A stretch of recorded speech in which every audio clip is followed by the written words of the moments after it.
अध्याय 16 स्वर्गदूत का संदेश।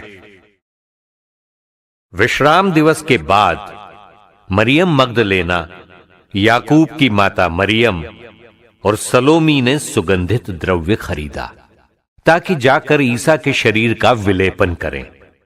वे सप्ताह के प्रथम दिन बहुत सवेरे सूर्योदय होते ही कब्र पर पहुंची। वे आपस में ये कह रही थीं, कौन हमारे लिए कब्र के द्वार पर से पत्थर लुढ़काकर हटा देगा?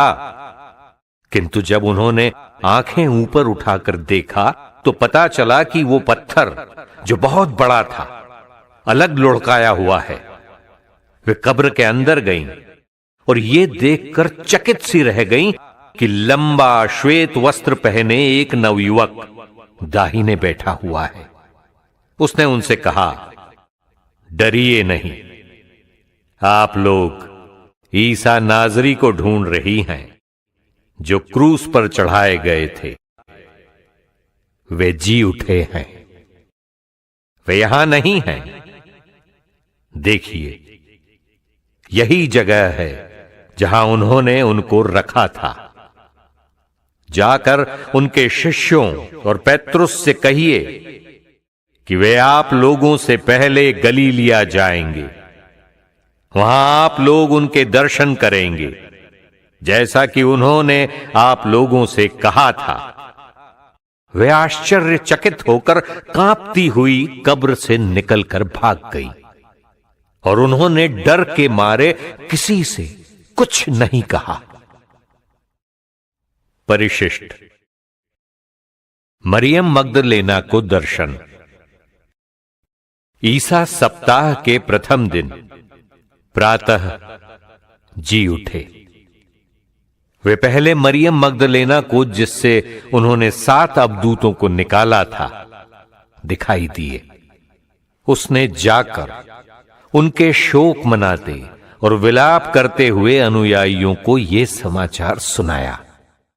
किंतु जब उन्होंने ये सुना कि ईसा जीवित है और उसने उन्हें देखा है, तो उन्हें इस पर विश्वास नहीं हुआ।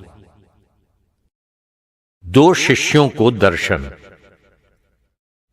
इसके बाद ईसा दूसरे वेश में उनमें 2 को दिखाई दिए, जो पैदल देहात जा रहे थे।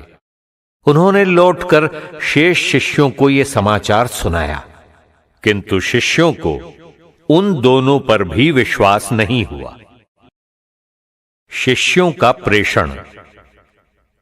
बाद में ईसा 11 को उनके भोजन करते समय दिखाई दिए और उन्होंने उनके अविश्वास और उनकी हठधर्मी की निंदा की, क्योंकि उन्होंने उन लोगों पर विश्वास नहीं किया था जिन्होंने ईसा को पुनर्जीवित देखा था।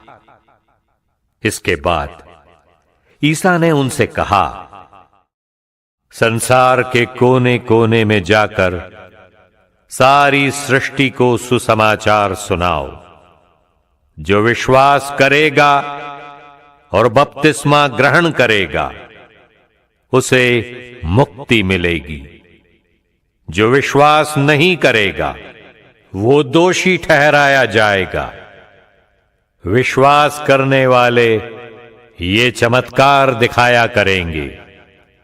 वे मेरा नाम लेकर अपदूतों को निकालेंगे, नवीन भाषाएं बोलेंगे और सांपों को उठा लेंगे।